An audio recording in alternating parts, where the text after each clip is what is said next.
కృపగల తండ్రికి, దేవాది దేవునికి స్తోత్రములు. ప్రియులారా, మిమ్మల్నందరినీ మరి యొక్క పర్యాయం యూట్యూబ్ ద్వారా కలుసుకొని ఆనందించేదానికి ఇచ్చిన కృపను బట్టి వందనాలు. ఈ దినం యాకోబు రాసిన పత్రిక 4వ అధ్యాయం 8వ వచనం. దేవుని యొద్దకు రండి, అప్పుడు ఆయన మీ యొద్దకు వచ్చును.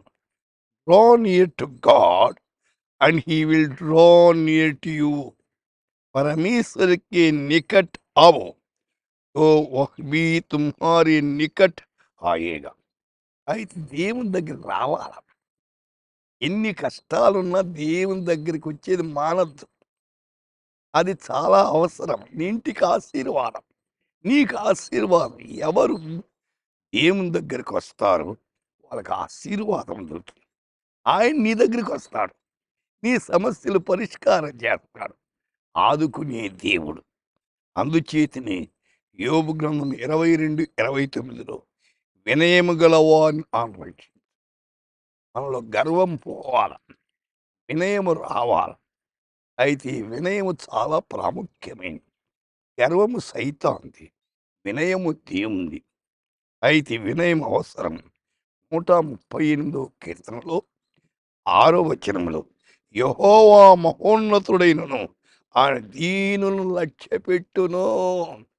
ఎవరిని? దీనులు. సోదరి, దీనత్వం ఉందా? సోదరుడా, దీనత్వం వింటున్న శ్రోత, దీనత్వం ఉందా? అవసరం.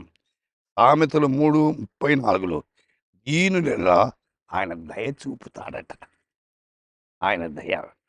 ఎవరైతే దీనత్వము కలిగి జీవిస్తారో వారి పేరు మీద ఆయన దయ. అవును, దేవుని దయ చాలా ప్రాముఖ్యమండి. అయితే మత్తయి 23:10 తనను తాను హెచ్చించుకున్నవాడు తగ్గించబడడు. తనను తాను తగ్గించుకున్నవాడు.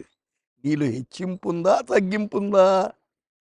తగ్గింపు ఉంటే హెచ్చించబడతావు, హెచ్చించబడితే తగ్గించబడదు. యేసయ్య చెప్పిన మాట 1 పేతురు 5:5లో దేవుడు అహంకారుని ఎదిరించి దీనులకు కృప అనుగ్రహిస్తాడు.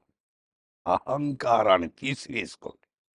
దీనత్వం పొంది దైవ దీవెనలకు అర్హులు కండి. ప్రార్థన చేద్దాం.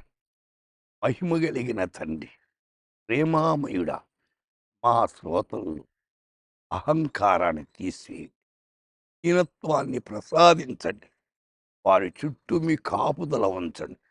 ఈ దినం అంతా మీరెక్కల చాటున వాళ్ళు భద్రపడి వారు ప్రయత్నిస్తున్న ప్రతి పనిని సఫలీకృతము చేయమని యేసు నామమున ప్రార్థిస్తున్నాము తండ్రి.